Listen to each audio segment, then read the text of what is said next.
আজকে আমি মিষ্টি লাউ রান্না করব গোস্ত দিয়ে, গরুর গোস্ত দিয়ে। এই যে আমি এখন এই যে কাঁচামরিচ আর পেঁয়াজ দিলাম, তারপরে এই যে তেল দিলাম,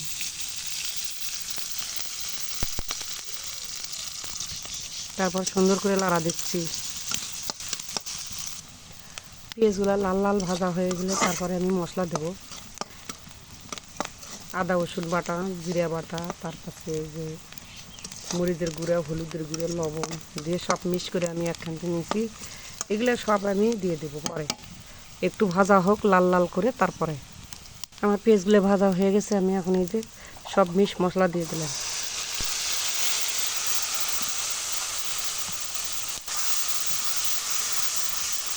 ভালো করে কষানো হয়ে যায়।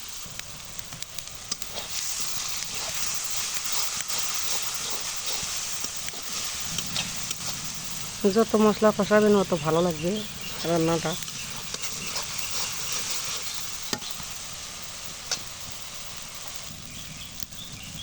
পরিমাণ মতো নুন দিলাম, আমি যা লাগবে সেটাই দিছি। আমি এখন এই যে লাউগুলো দিয়ে দিচ্ছি।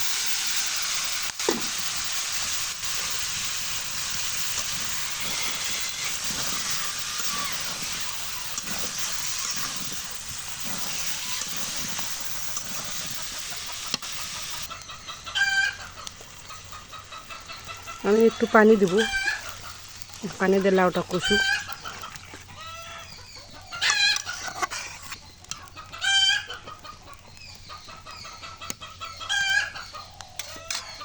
আমি এখন ঢাকনাতে ঢেকে দেব।